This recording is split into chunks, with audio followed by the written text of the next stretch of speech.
Hello, everybody. This is my SPED Talk, and it is going to be on responsive websites. And the first thing we're going to do is talk about what a responsive website is. And it's simply when a website is formatted for different devices, such as a desktop, tablet, a phone, or a mobile device. And all that's needed is CSS with HTML. It's very basic and it can actually be very organized.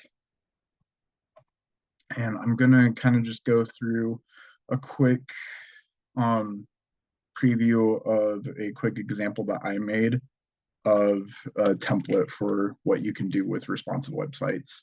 So right here, this is the HTML that I made. There's obviously no content. The only real content I have is just this H1 tag right here. And then if we go to the CSS page that I made, I went ahead and styled it just a little bit just to make the text center and to put it up to about 50 pixels just so that's easier to read. And here we have the different styles that you can do. So here's the global. This will encompass everything on each format for the phone, tablet, or desktop that you want. Right here, this will just be the phone style, tablet styles, and then desktop styles.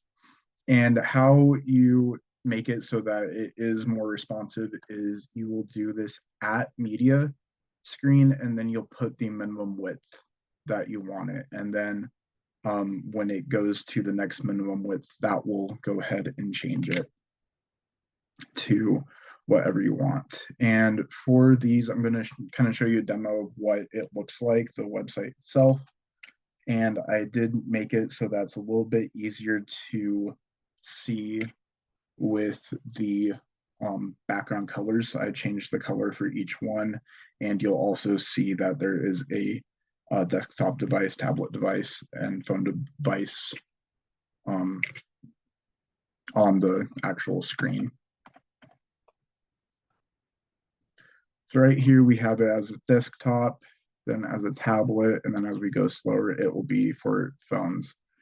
And something else that you can do with these that I find really useful if you go onto other websites, when they have a navigation with links up at the top, if you're using your phone, usually you'll see a hamburger, a link up here, and you can actually do that with responsive websites and also just how it's formatted so it's more readable for the different devices, which I find very useful when you are working with websites.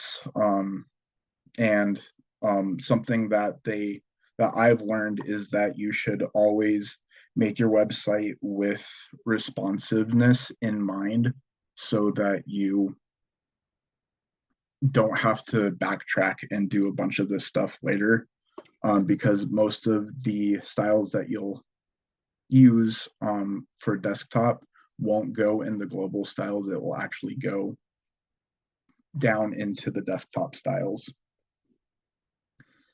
And yeah, you'll be able to put all of this in these different sections. This is kind of what I meant by it can be more organized, is just with these sections that you want to go, so you can easily find which area you want to work on when you're doing recursiveness. And that is my SPED talk.